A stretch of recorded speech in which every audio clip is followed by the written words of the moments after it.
Sometimes we go through phases in life where we feel like we have no one around us, no friends, no companions, nobody to turn to for a simple conversation. For a woman, this can be particularly heavy. Society places great emphasis on social circles, friendships, and networks, and when that is missing, the feeling of being left out or even unwanted can settle deep within the heart. But my beloved sister in Islam, do not let that make you think any less of yourself. In fact, it may be that this loneliness is not a punishment, but a hidden gift from Allah. In Islam, solitude is not something to be ashamed of. It is not a sign of weakness, nor is it a curse. Rather, it can be a sacred opportunity, a time where you can rediscover yourself, and more importantly, reconnect with your Creator in a deeper way. You see, when you don't have distractions around you, when there are no conflicting opinions, no comparisons, no judgments, you begin to hear the voice of your soul. You begin to recognize what truly matters. Take a moment and think about the people around us. Many people have crowds of friends, but still feel empty inside. Many have followers on social media, but they go to sleep with anxiety and tears. True peace does not come from being surrounded by people. It comes from being connected to Allah. And sometimes Allah removes the people from our lives so we can finally pay attention to Him. When you find yourself alone, do not think you are abandoned. In fact, this may be the time when Allah is inviting you to His special company. The Prophet Muhammad used to seek solitude in the cave of Hira before prophethood. He would spend nights in reflection, away from the chaos of society. And it was during that solitude that the revelation came. That sacred moment, the beginning of the Quran, didn't happen in a crowd. It happened when the heart was ready, in the stillness, in the silence. Solitude can help a woman recognize her worth, not in the eyes of people, but in the sight of Allah. You are not defined by how many friends you have or how many people call you on your birthday. You are defined by your connection with your Lord, by the purity of your intentions, by the strength of your character, and by the sincerity of your actions. This time of solitude can be a time of building, not breaking. Use it to draw nearer to the Quran. You will find it speaks directly to your heart. You will find verses that remind you, do not grieve. Indeed, Allah is with us. Surah At-Tawbah 9:40. When the Prophet was in the cave with Abu Bakr, our race surrounded by enemies, that was a moment where fear could have taken over. But what did the Prophet say? Do not be sad. Allah is with us. This statement is enough for any believer. Allah is with you. What more do you need? Take this time to learn, to grow, to pour your energy into becoming the woman you want to be. Wake up for tahajjud. Whisper your pain to Allah. Read His book, not just for reward, but for healing. Start journaling your thoughts, your goals, your du'as. You will look back one day and realize that this time of loneliness was actually your time of rebirth. You were not alone. You were just in the arms of divine protection. Also remember that just because you don't have friends now, doesn't mean it will stay that way. Life is constantly changing. Allah may be protecting you from people who would harm your peace or shake your faith.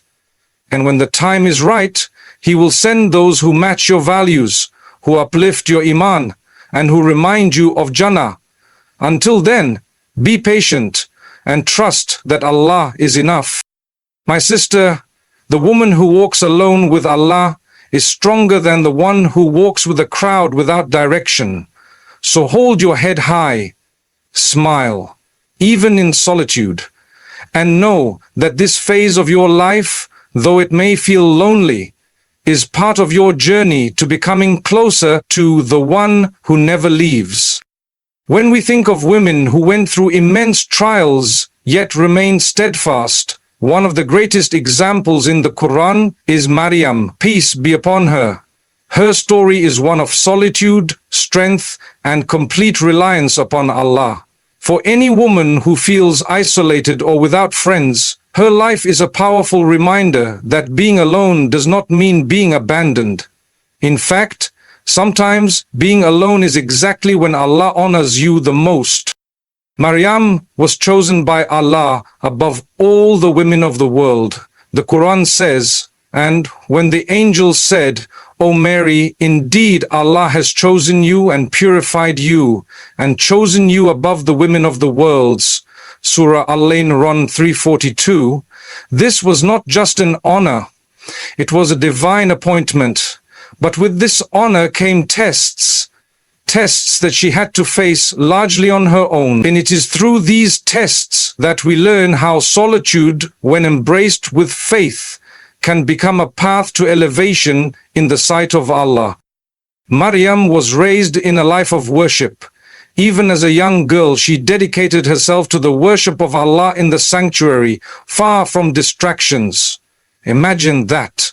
A young woman, secluded, devoting herself to her Lord, while other girls her age might have been engaged in worldly affairs.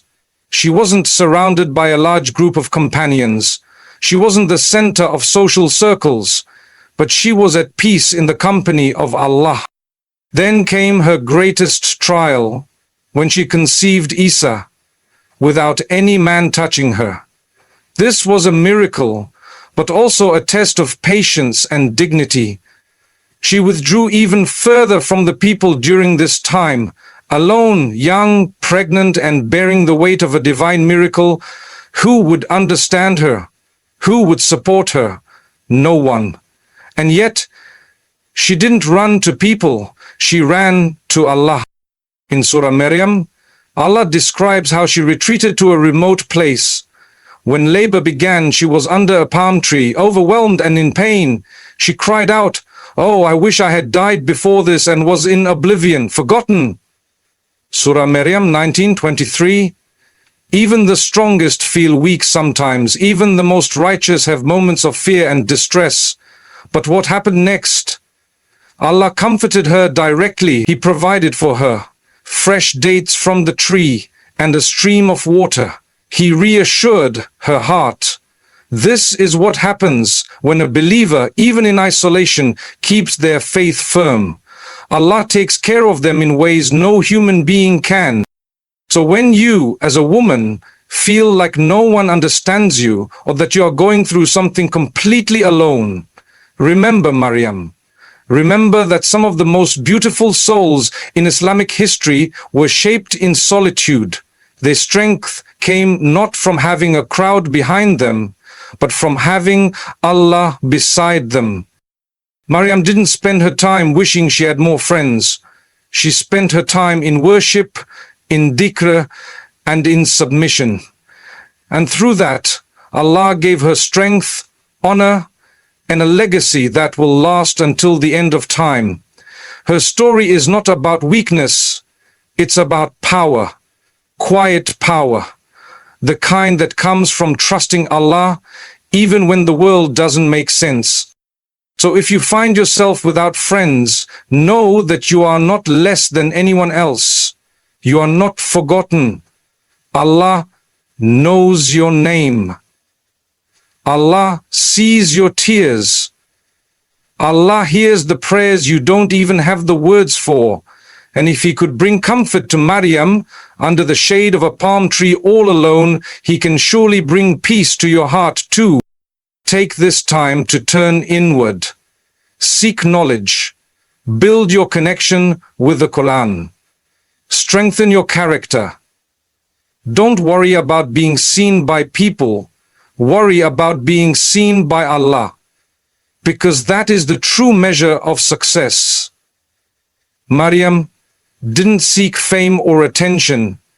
She simply submitted to the will of her Lord, and through that she earned eternal honor. And always remember, Allah only tests those He loves.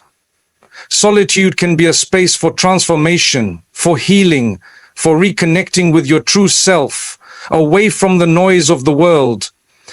If Allah chose Maryam to go through solitude and difficulty and raised her rank so high, then maybe, just maybe, your loneliness right now is not a curse, but a calling.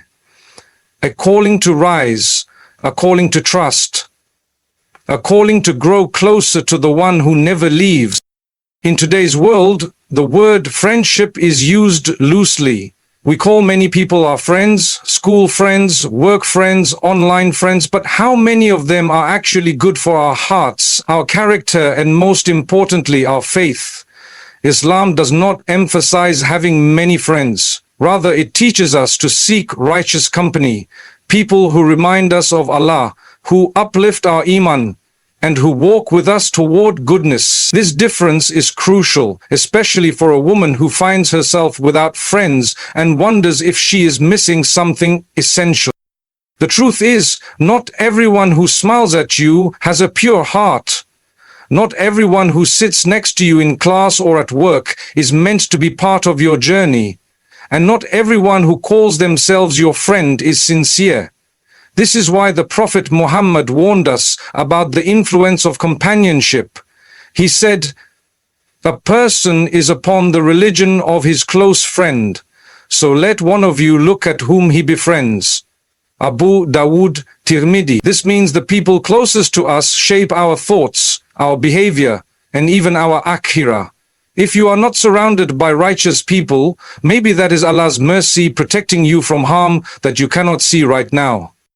Many women find themselves feeling lonely because they don't fit in with the crowd. They may dress modestly when others do not. They may avoid gossip, stay away from backbiting, and be serious about their deen, while others are lost in the trends of this dunya. But remember, the one who holds firm to their faith in a time of trials is beloved to Allah. The Prophet described the end of times as a period when holding on to the religion will be like holding on to hot coal. So if you're finding it hard to connect with others because of your values, don't feel down. It means your priorities are aligned with Allah, and that is a sign of strength, not weakness. Sometimes a woman may find herself surrounded by people who drain her energy, make her question her self-worth, or lead her towards sinful habits. Maybe they're always talking about others behind their backs, pushing her toward disobedience, or making her feel like she has to change to be accepted. In that case, being alone is far better. The Prophet said, "The example of a good companion and a bad one is like that of the seller of musk and the blacksmith. The seller of musk will either give you some perfume, or you buy some from him, or at least you enjoy a good smell. But the blacksmith will either burn your clothes, or you will get a bad smell from him." Bukhari, Muslim. This shows that your surroundings matter. Your environment influences your soul, and if you are not finding righteous companions right now, staying alone and connected to Allah is the safer path. Quality over quantity. This is what Islam teaches when it comes to friendship. Even if you have just one sister in faith who reminds you of Allah, prays with you, shares knowledge, and advises you sincerely, that is a blessing greater than 100 so-called friends who distract you from your purpose. The companions of the Prophet used to value this kind of companionship deeply. They would love each other for the sake of Allah, not because of worldly interest. Their friendships were built on mutual support, love, and the goal of reaching Jannah together. So to the woman who has no friends, know this: maybe you don't have the wrong company because Allah is preparing you for the right one. Perhaps your current isolation is a test to teach you patience, to help you grow stronger in your deen, and to make you realize that real companionship begins with yourself and your Lord. And when you are ready, Allah will bring people into your life who are right for your soul, not just your social life. Until then, focus on being that righteous person yourself.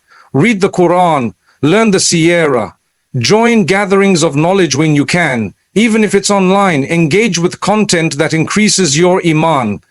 And make dua, da te a relao. Sincere dua bolo.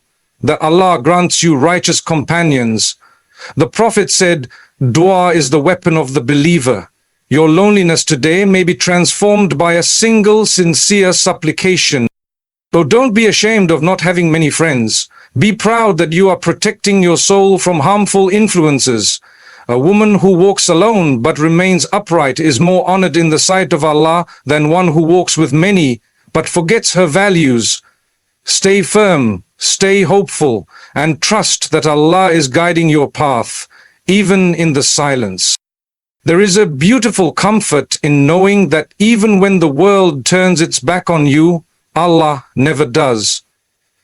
For a woman who finds herself with no friends, who sits in silence while others share laughter in groups, who longs for companionship but finds only her own shadow, it can feel lonely. But that loneliness is never complete, because the believer is never truly alone. Allah is always near. The Quran reminds us, and we are closer to Him than jugular vein. Surah Qaf 50:16. This is not a metaphor. It is a reality.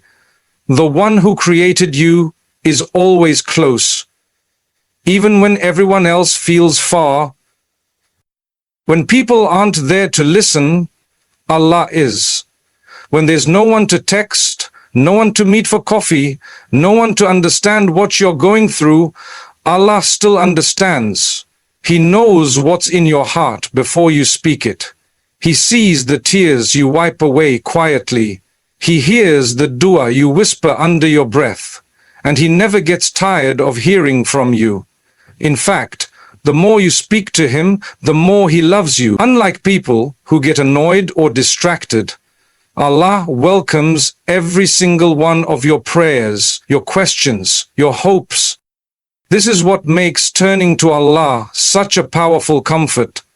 When the soul is empty, no friend can fill it. No outing, no compliment, no social event can truly satisfy the heart the way a sincere connection with Allah can. That is why the Prophet Muhammad would turn to prayer in times of sadness. He didn't drown his pain in distractions. He stood before his Lord and cried, even though he had companions, even though he had the love of his family and followers. His heart was most at peace when it was closest to Allah. If you are a woman without friends right now, this may be your golden opportunity to build that same closeness. Talk to Allah often, not only in your formal prayers, but during the day, while you're cooking, while you're walking, even before you sleep. Share your heart. Tell Him what hurts. Ask Him to guide you. Ask Him to send the right people into your life. Ask Him to make you content even if no one ever comes. You'll find that the more you turn to Him, the less you'll feel the need for others to fill that space. Spend time with the Quran. It is not just a book. It is your companion, your source of comfort. The Quran is alive with meaning, and it speaks to those who seek its guidance. Read it slowly. Reflect on its words. You'll be amazed at how verses suddenly match your exact feelings. It's as if Allah is speaking to you directly, and in truth, He is. One of His names is As-Sami, the all-hearing. He hears what's not even said. So imagine the power of turning to Him with a heart full of longing and pain. He will respond. Make dhikr your routine. The simple act of saying Subhanallah, Alhamdulillah, La ilaha illallah, and Allahu Akbar can transform your emotional state. The Prophet said, "The comparison of the one who remembers Allah and the one who does not is like the living and the dead." Bukhari. When your tongue is moist with the remembrance of Allah, your soul feels alive, even if the world feels silent. And remember, your worth is not tied to your social status. A woman who has no friends but constantly connects with Allah is far more honorable than one who is popular but spiritually empty. On the Day of Judgment, it won't matter how many people knew your name, it will matter how often you remembered the name of Allah. This phase of solitude might not last forever. Maybe one day, Allah will send you a righteous friend, someone who makes you feel seen, supported, and understood. But until then, embrace this chapter. It's not a pause in your life. It's a preparation.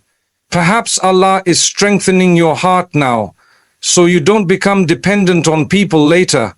Perhaps He is drawing you close now, so you can remain firm when the world becomes unstable. The closest companionship you will ever have is with the one who never leaves. So if you find yourself walking alone, walk with your head high and your heart full of faith. You are not truly alone. The King of the heavens and the earth is with you, closer than you think. In a world where value is often measured by social approval, the number of friends one has, likes on a post, or invitations to gatherings, it's easy to feel unworthy when you're not surrounded by people. For a woman who finds herself without friends, this can weigh heavily on the heart. But Islam teaches us something very different, something far more powerful and eternal. Your worth is not defined by how many people know you, but by how well Allah knows you and how sincere your heart is toward Him. It is human nature to want connection, to feel seen and appreciated. But when this desire becomes tied to people's opinions, we lose sight of the most important connection, the one with our Creator. Allah does not look at your social circle, your clothes, your wealth, or your popularity. The Prophet Muhammad said, Allah does not look at your appearance or your possessions. Rather, He looks at your hearts and your deeds. Muslim, this hadith alone should fill your heart with peace, because it means that even if the world overlooks you, the one who matters most sees everything. Every silent effort, every sincere intention, every